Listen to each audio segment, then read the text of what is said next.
नमस्कार दोस्तों, स्वागत है आपका कक्षा 12 इतिहास की एक ही महत्वपूर्ण वीडियो में। दोस्तों, आज हम कक्षा 12 इतिहास के जो 4 नंबर वाले इम्पोर्टेंट सवाल या प्रश्न पूछे जाते हैं, वो सभी प्रश्न हम करने वाले हैं। दोस्तों, अगर आप इस वीडियो को पूरा देख लेते हो, तो आपका एक भी 4 नंबर वाला प्रश्न बाहर नहीं जाएगा। दोस्तों, अगर मैं बात करूँ तो 4 नंबर वाले 4 प्रश्न पूछे जाते हैं, यानी कि 4 गुणा 4 यानी कि 16 नंबर हमारे कंप्लीट हो जाएंगे एक ही वीडियो में। तो आपको वीडियो को लास्ट तक देखना है। तो चलिए स्टार्ट करते हैं। पहला क्वेश्चन है हमारा, अभिलेख शास्त्रियों की कुछ समस्याओं की सूची बनाइए। और इसका आंसर हमारे सामने है। देखिए दोस्तों, ये परीक्षा अध्ययन है। अगर आपके पास परीक्षा अध्ययन है तो आप चिन्ह लगाते जाइए। और ये पाठ का नाम है आपका राजा, किसान और नगर, आरंभिक राज्य और अर्थव्यवस्थाएं। इस पाठ का ये प्रश्न है। तो आपके पास अगर परीक्षा अध्ययन है और अगर आपके पास परीक्षा बोध भी है तो उसमें भी आप लगा लीजिए। अगर आपके पास परीक्षा बोध है तो देखिए पेज नंबर 33 पर है, 13वां क्वेश्चन है, तो आप इसमें से कर लेना, जो 2023 में पूछा भी गया है। ओके, अब मैं आपको कुछ बता रहा हूँ, इसमें से आंसर देखिए, आप ध्यान से देख लेना और इसको लिख लेना। इंपॉर्टेंट क्वेश्चन है। अभिलेखों से ऐतिहासिक साक्ष्य प्राप्त करने में अभिलेख शास्त्रियों को कुछ समस्याओं का सामना करना पड़ता है, जिनका विवरण निम्नलिखित है। नंबर 1, अभिलेख शास्त्रियों को अभिलेखों की लिपियों को पढ़ने में कठिनाई आती है, क्योंकि जिन युगों के वे अभिलेख होते हैं उनके समकालीन अभिलेखों पर कहीं भी उस लिपि का प्रयोग नहीं होता। उदाहरण, हड़प्पा सभ्यता की मोहरों और अन्य वस्तुओं पर दिए गए लेखों को अभी तक नहीं पढ़ा जा सका है ना, यानी कि जी अपठनीय है। नंबर 2, कुछ अभिलेखों में एक ही राजा के लिए भिन्न भिन्न नामों, उपाधियों अथवा सम्मानजनक प्रतीकों और संबोधनों का प्रयोग किया गया, इसलिए अभिलेख शास्त्रियों को उन्हें पढ़ना या उनका अर्थ निकालने में काफ़ी कठिनाई होती है। नंबर 3 है, कई बार एक ही शासक या उसके वंश से संबंधित विभिन्न क्षेत्रों में मिलने वाले अभिलेखों में लगभग एक ही युग में भिन्न भिन्न भाषाओं और लिपियों का प्रयोग हुआ है। परिणामतः अभिलेख शास्त्रियों को इन्हें पढ़ने में काफ़ी कठिनाई का सामना करना पड़ता है। और नंबर 4 है, अभिलेख शास्त्रियों को प्रायः अभिलेखों में प्रयुक्त वाक्यों से उनके अर्थ को समझने में कठिनाई का सामना करना पड़ता है। उदाहरण, अशोक की कलिंग विजय उपरांत 13वें शिलालेख में लिखा है, 1.5 लाख पुरुषों को निष्कासित दिया गया, 1 लाख मारे गए और इसमें से भी ज़्यादा की मृत्यु हुई। अभिलेख की यह भाषा काफ़ी भ्रमात्मक है ना, भ्रामक है।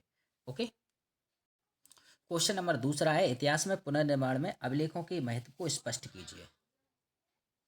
इसका आंसर है, इतिहास निर्माण की दृष्टि से, अच्छा ये 2023 में भी पूछा गया है, इतिहास निर्माण की दृष्टि से अभिलेखों को सर्वाधिक महत्व है।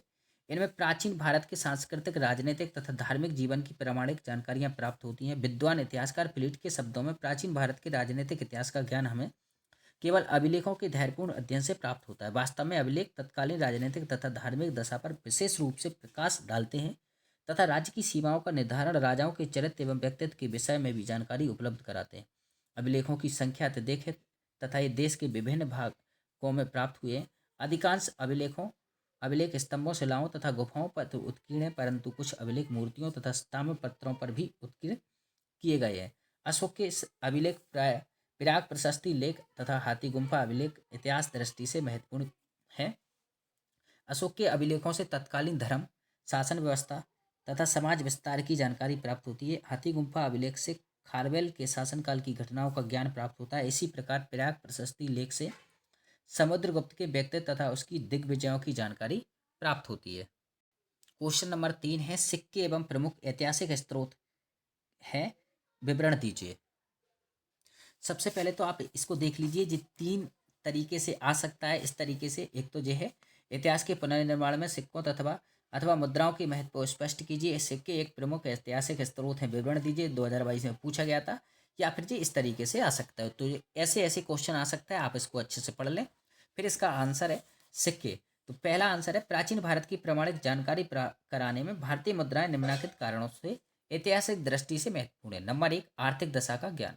यदि सिक्के शुद्ध सोने या चांदी के होते तो उनसे राज्य की संपन्नता का बोध होता है, और यदि वे मिश्रित धातु के होते हैं तो राज्य की विपन्नता का बोध होता है। यानी कि अगर सोने चांदी के सिक्के हैं तो वो समृद्धशाली था, और अगर बाकी मिश्रित धातुओं के तो वो थोड़ा सा गरीब था। दूसरा आता है तिथि क्रम का निर्धारण। सिक्कों पर अंकित तिथि से उन सिक्कों को चलाने वाले शासक की तिथि का ज्ञान होता है। नंबर 3 है साम्राज्य की सीमाओं का निर्धारण। तो सिक्कों के प्राप्त होने के स्थानों के आधार पर इतिहासकारों को शासकों कि साम्राज्य की सीमाओं का निर्धारण करना सरल हो जाता है। नंबर 4, धार्मिक दशा का ज्ञान। सिक्कों पर अंकित विभिन्न देवी देवताओं के चित्रों से तत्कालीन धार्मिक दशा का ज्ञान होता है। नंबर 5 है कला विज्ञान, कला विकास का ज्ञान। सिक्कों पर उत्कीर्ण मूर्तियों, चित्रों तथा संगीत वाद्यों से तत्कालीन कला तथा संगीत के विकास का ज्ञान होता है। यद्यपि सिक्कों से वैज्ञानिक प्रगति के विषय में कोई विशेष जानकारी प्राप्त नहीं होती है, फिर भी प्राचीन सिक्के धातु विज्ञान के ज्ञान से हमें परिचित कराते हैं। क्वेश्चन नंबर 4 है, मौर्य साम्राज्य भारतीय इतिहास का एक प्रमुख काल क्यों माना जाता है? इसका आंसर है, प्राचीन भारत में स्थापित साम्राज्यों में मौर्य साम्राज्य सबसे पहला और सर्वाधिक विशाल साम्राज्य था। 19वीं शताब्दी में जब इतिहासकारों ने भारत के आरंभिक इतिहास की रचना की तो उनके द्वारा मौर्य साम्राज्य को इतिहास में प्रमुख स्थान दिया गया। इस समय के भारतीय इतिहासकार यह जानकर उत्साहित होते कि प्राचीन भारत में एक इतनी महत्वपूर्ण साम्राज्य का जन्म हुआ था।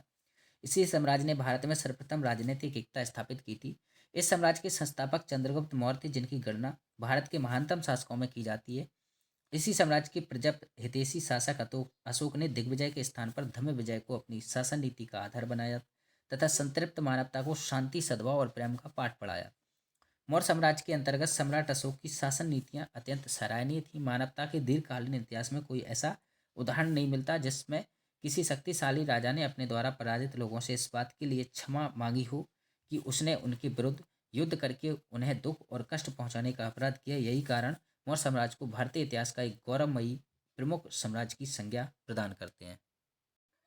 क्वेश्चन नंबर 5 है, मौर्यकालीन इतिहास जानने के प्रमुख साधनों को संक्षेप में वर्णन कीजिए।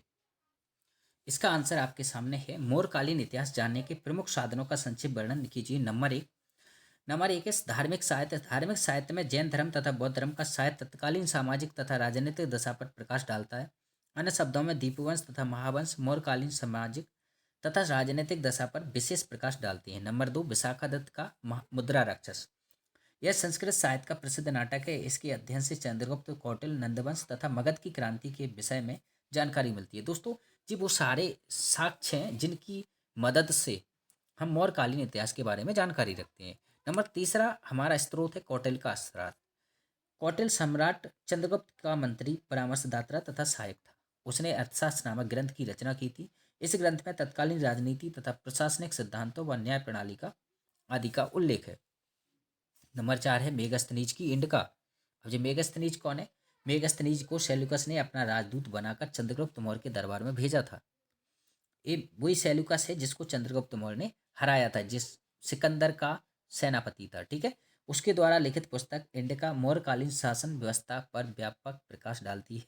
इंडिका में मौर्यकालीन अर्थव्यवस्था का भी व्यापक उल्लेख किया गया है। दोस्तों इसमें आप एक बात और जोड़ सकते हो कि जो इंडिका है, इसमें मध्य प्रदेश की जलवायु को दुनिया की सर्वोत्तम जलवायु माना है इसने, मेगस्थनीज ने। तो इसको आप ऐड कर सकते हो पॉइंट को। ठीक है, और अशोक के शिलालेख। अशोक ने अनेक चट्टानों तथा स्तंभों पर धर्म लेख खुदवाए थे। इन लेखों में अशोक द्वारा किए धर्म प्रचार तथा शासन व्यवस्था संबंधी नियमों का वर्णन मिलता है। क्वेश्चन नंबर 6 है, अशोक बौद्ध धर्म के प्रचार के लिए क्या क्या कार्य किए? दोस्तों ये बहुत इंपॉर्टेंट क्वेश्चन है, इसको आप अच्छे से याद करना, 4 नंबर में पूछा जाएगा। पहला पॉइंट है आपका, बौद्ध धर्म के सिद्धांतों को आचरण में लाना। अशोक ने बौद्ध धर्म का प्रसार करने में के लिए सर्वप्रथम बौद्ध धर्म के सिद्धांतों का पालन उचित ढंग से किया। उसने स्वयं मांस खाना तथा शिकार करना छोड़ दिया। नंबर 2, बौद्ध धर्म को राजकीय धर्म घोषित करना। बौद्ध धर्म ग्रहण करने के पश्चात अशोक ने बौद्ध धर्म को राजकीय धर्म घोषित कर दिया तथा समस्त राजकीय साधनों को बौद्ध धर्म के प्रचार में लगा दिया। इससे प्रजा बौद्ध धर्म की ओर विशेष आकर्षित होने लगी। नंबर 3, धर्म महामात्रों की नियुक्ति। बौद्ध धर्म के व्यापक प्रचार के लिए अशोक ने धर्म महामात्रों की नियुक्ति की, जो यह देखते थे कि लोग बौद्ध धर्म के नियमों को का ठीक प्रकार से पालन कर रहे हैं या नहीं। नंबर 4, धर्म यात्राएं। बौद्ध धर्म ग्रहण करने के पश्चात अशोक ने उपगुप्त के साथ बौद्ध धर्म से संबंधित स्थानों की यात्राएं आरंभ की। इन यात्राओं ने जनता को बौद्ध धर्म के प्रति आकर्षित किया। और नंबर 5 है, दोस्तों आप एक काम करना, वैसे 4 नंबर में पूछा जाता है, आप 4 हेडिंग कर सकते हैं। आप चाहो तो और भी हेडिंग कर सकते हो, जो आप पढ़ लीजिए ध्यान से। देखिए 5वीं हेडिंग है, 6वीं, 7वीं, इसमें बहुत सारे दिए, आप कोई भी 4 या 5 कर लेना। ओके,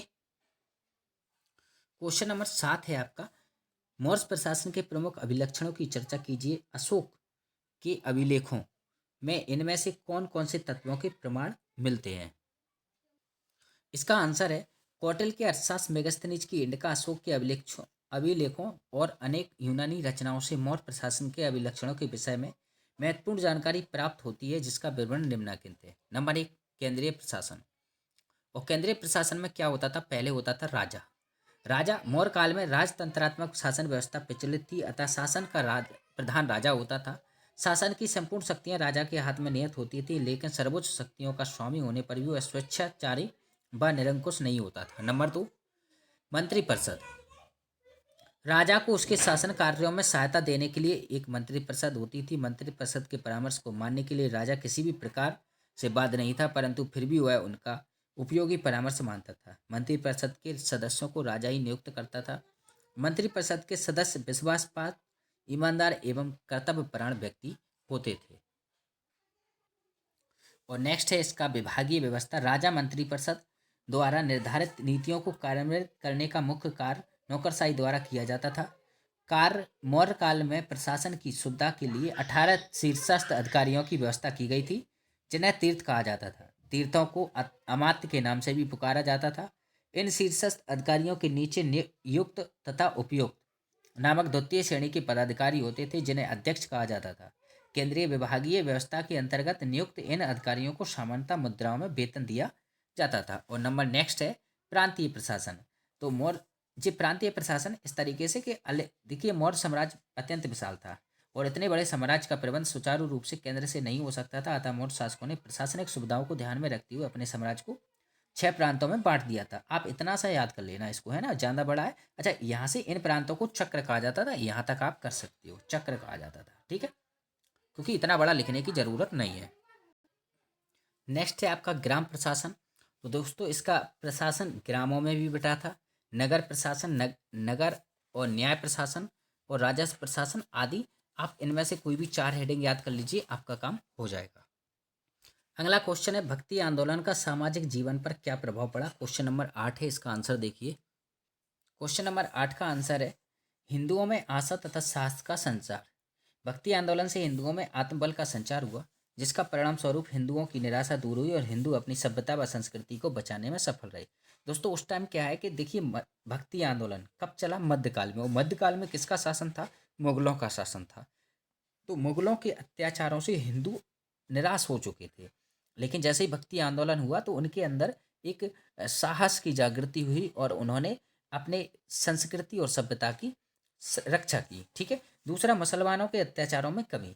भक्ति आंदोलन के संतों द्वारा प्रतिपादित शिक्षाओं व उपदेशों का प्रभाव मुस्लिम शासकों पर भी पड़ा, जिसके परिणामस्वरूप विभिन्न धर्मों के मध्य एकता स्थापित हुई, जिससे मुसलमानों के अत्याचार कम हो गए। नंबर 3 है बाहरी आडंबरों में कमी। भक्ति आंदोलन के सभी संतों ने अपने उपदेशों में आडंबरों की निंदा की और पवित्रता पर बल दिया। इन उपदेशों का प्रभाव यह हुआ कि लोग बाहरी आडंबरों को त्याग कर सरल जीवन की ओर अग्रसर हुए।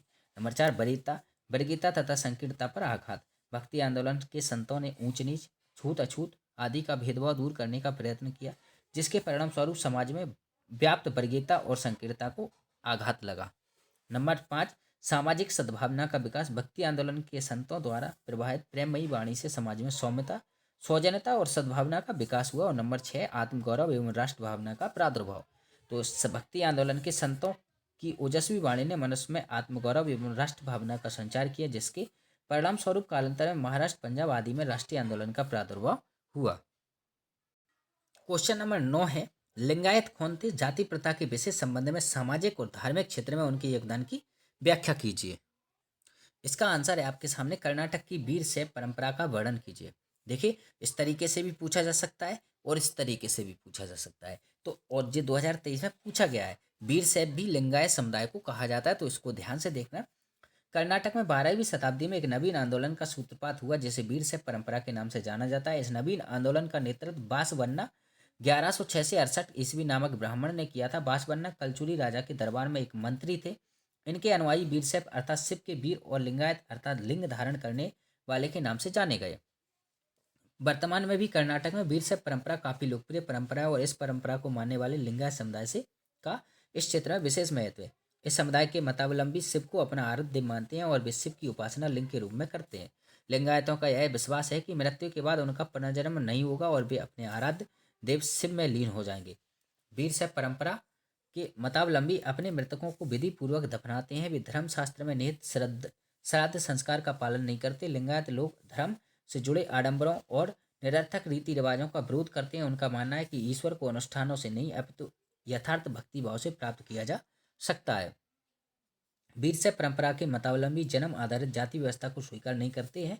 उन्होंने समाज में प्रचलित कुछ समुदायों के पवित्र और कुछ के दूषित होने की ब्राह्मणीय अवधारणा की कटु आलोचना की और उन्होंने जाति पाति के भेदभाव का विरोध किया, है ना। लिंगायतों का मानना है कि समाज में मनुष्य की श्रेष्ठता का आधार उसका जन्म नहीं अपितु उसके कर्म होने चाहिए। उन्होंने पुनर्जन्म की ब्राह्मणीय अवधारणा को भी स्वीकार नहीं किया। क्वेश्चन नंबर 10 है, सूफी मत के मुख्य धार्मिक विश्वासों और आचारों की व्याख्या कीजिए।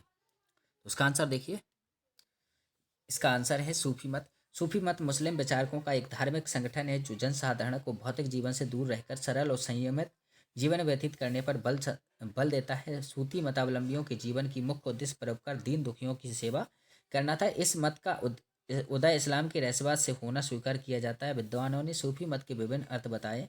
कुछ विद्वानों का मानना है कि सूफी शब्द का संबंध यूनानी शब्द सोफिया से है जिसका अर्थ ज्ञान होता है। कुछ विद्वानों का मानना है कि सूफी शब्द सफा से बना है जिसका अर्थ पवित्र होता है।